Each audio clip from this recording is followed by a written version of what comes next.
Les beaux jours sont de retour et nous avons toute envie, mesdames, de ressortir nos petites chaussures. Malheureusement, parfois, le résultat n'est pas celui escompté parce que nos pieds sont remplis de callosités ou de corps, œil de perdrix, d'urillon, ce qui, même si parfois ce n'est pas douloureux, rend le côté visuel très inesthétique. Alors voyons ensemble comment on peut résoudre ces petits problèmes.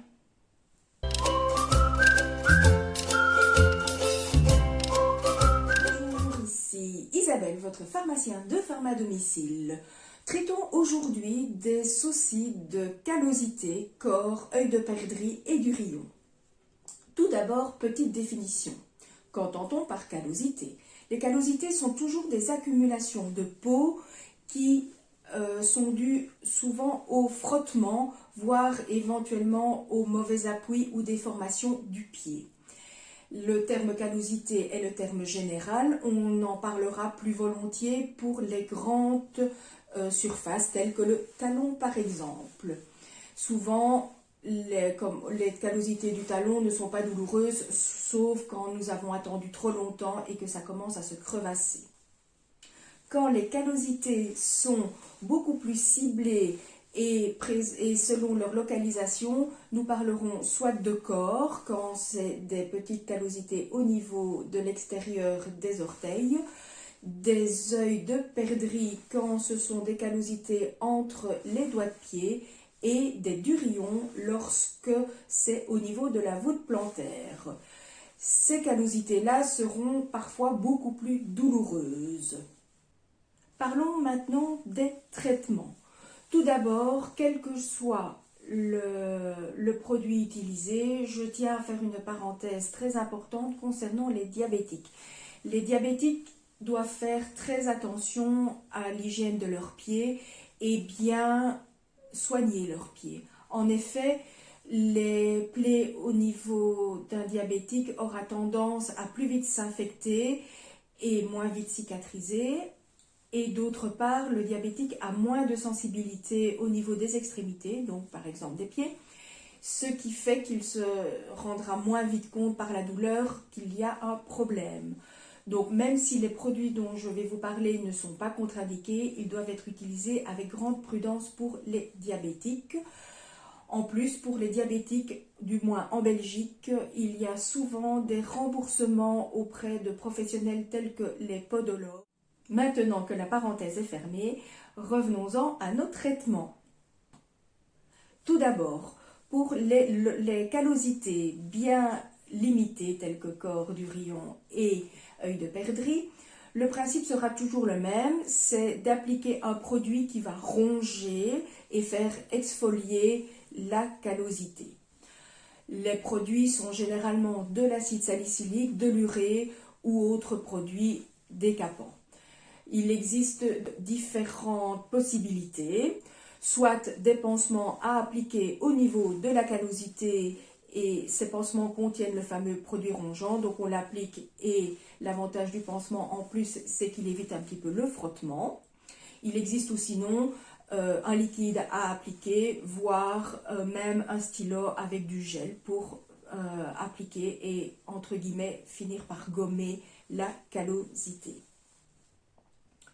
Concernant les callosités plus importantes telles que celle du talon, le procédé est simple, soit après votre bain si vous avez la chance d'avoir une baignoire, soit après avoir fait un bain de pied dans lequel vous ajoutez des sels de bain spécifiques pour à la fois désinfecter et ramollir les callosités. Vous utilisez une râpe pour bien les gommer de manière mécanique, toujours en étant prudent de ne pas créer de plaies.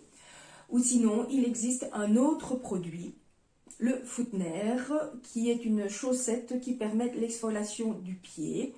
Là, je ne vous en parle pas plus maintenant parce que la semaine prochaine, j'aurai le plaisir de vous présenter le test de ce produit. Que peut-on faire de manière préventive pour éviter ces callosités, corps et autres d'urillon et œil de perdrix?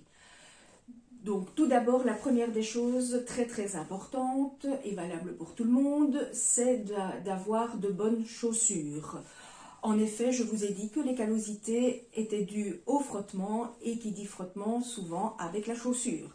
Donc si vous avez des déformations au niveau du pied ou à pied plus large, il est très important de bien vous chausser. Et si vos déformations au niveau des pieds sont plus importantes, sachez qu'il existe également des marques de chaussures qui font des chaussures sans couture pour encore minimiser le frottement. Ensuite, si les callosités sont au niveau de la voûte plantaire, il est possible de faire sur mesure des semelles pour diminuer le frottement au niveau de certaines zones du pied. Mais avant d'arriver là, nous avons en pharmacie également soit des pansements pour les callosités plus ciblées, soit des pansements, des doigtiers, voire des coussinets plantaires pour chaque fois à base d'un gel un peu amortisseur pour réduire le côté frottement et pression. D'autre part, de manière générale pour tout type de callosité, même au niveau du talon, ce que l'on peut vous conseiller, c'est après vous être lavé à la douche ou au bain, appliquer une crème à base d'urée, au moins 12%, qui va bien hydrater votre peau, donc réduire le côté sécheresse, et en même temps, par la présence d'urée, diminuer ou exfolier au fur et à mesure les callosités naissantes. Pour les callosités du pied, vous pouvez une fois par semaine, par exemple, donner un léger coup de râpe sans évidemment exagérer.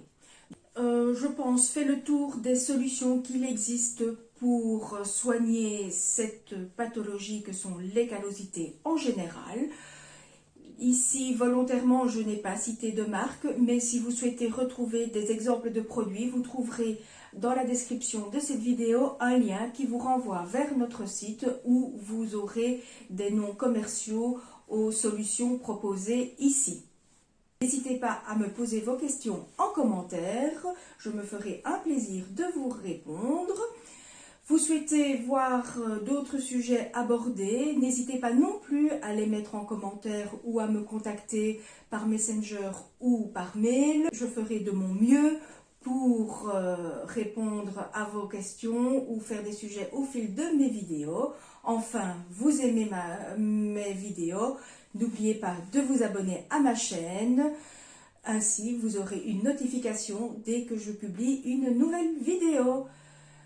N'oubliez pas que votre santé est un de vos biens les plus précieux, alors prenez-en soin et je vous dis à la semaine prochaine.